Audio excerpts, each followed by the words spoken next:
BNP আন্দোলন করেছেন, জামাত আন্দোলন করেছেন, বাংলাদেশের প্রত্যেকটা ফ্যাসিবাদ বিরোধী রাজনৈতিক দল আন্দোলন করেছে, কিন্তু আন্দোলন কিন্তু সফল হয় নাই।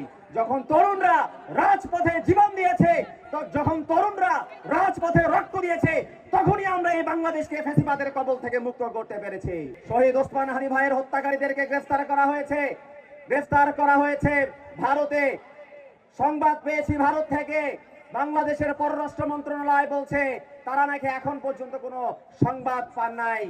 আমরা বলতে চাই বাংলাদেশের বর্তমান সরকারকে, আপনারা যদি আওয়ামী লীগের মতো নায়াসিনামাইড ও স্যালিসাইলিক সমৃদ্ধ লিলি ফেস ওয়াশ যা ফেসের ডেড স্কিন সেল দূর করে দেয় দ্বিগুণ ফাস্টার ব্রাইটেনিং।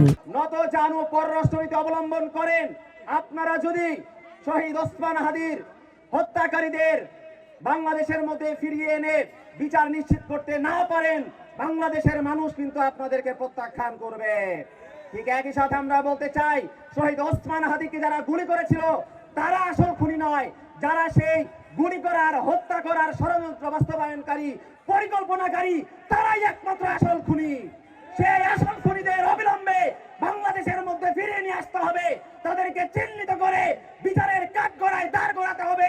রাজশাহী বিভাগীয় ইফতার মাহফিলে উপস্থিত সবাইকে জানাচ্ছি শুভেচ্ছা।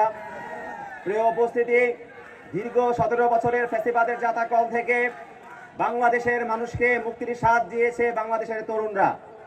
যেই তরুণরা বাংলাদেশের মানুষকে মুক্তির স্বাদ দিয়েছে, যেই তরুণরা বাংলাদেশকে গণতন্ত্রের পথে নিয়ে গিয়েছে, সেই তরুণরা যখন রাজনীতিতে শক্ত অবস্থান ব্যক্ত করেছে, তখন তাদের এই শক্ত অবস্থান থেকে সরিয়ে তাদেরকে রাজনীতি থেকে মাইনাস করা ষড়যন্ত্র বাস্তবায়ন করা হচ্ছে।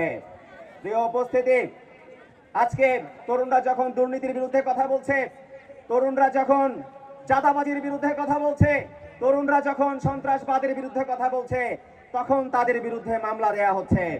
আমরা জানি আজকে মামলা দেয়া হচ্ছে, কালকে গুম করা হবে, এরপরে আয়নাঘর বানানো হবে। কিন্তু আমরা বলতে চাই, তরুণরা যখন রাজপথে নেমেছিল তখনই এই বাংলাদেশের মানুষ মুক্তির স্বাদ পেয়েছিল। আপনারা দীর্ঘ 17 বছর অনেক আন্দোলন করেছেন, বিএনপি আন্দোলন করেছেন, জামাত আন্দোলন করেছেন, বাংলাদেশের প্রত্যেকটা ফ্যাসিবাদ বিরোধী রাজনৈতিক দল আন্দোলন করেছে, কিন্তু আন্দোলন কিন্তু সফল হয় নাই। যখন তরুণরা রাজপথে জীবন দিয়েছে, যখন তরুণরা রাজপথে রক্ত দিয়েছে, তখনই আমরা এই বাংলাদেশকে ফ্যাসিবাদের কবল থেকে মুক্ত করতে পেরেছি। সেই তরুণরা যখন রাজনীতিতে এসেছে, তখন আমরা বলছি বাংলাদেশের তরুণরাই পারে এই বাংলাদেশের রাজনীতির গুণগত পরিবর্তন সাধন করতে। তাই আমরা যে পরিবর্তনের কথা বলছি, সেই পরিবর্তনের সুর একমাত্র তরুণদেরকেই দিয়ে বাস্তবায়ন করা সম্ভব। যারা আমাদের ভাইকে হত্যা করেছে, ওসমান হাদি ভাইকে হত্যা করেছে, তাদের বিচারে বাংলার মাটিতে আমরা অবশ্যই নিশ্চিত করবো ইনশাআল্লাহ। যদি এই সরকার সে বিচার নিশ্চিত করতে না পারে, তাহলে যেই সরকারকে দিয়ে সে বিচার নিশ্চিত করানো সম্ভব, আমরা সেই সরকারকে রাষ্ট্র ক্ষমতায় বসাবো। সেই পর্যন্ত বাংলাদেশের তরুণ সমাজকে রাজপথে বলিষ্ঠ অবস্থান ব্যক্ত রাখার আহ্বান জানিয়ে আমার বক্তব্য শেষ করছি।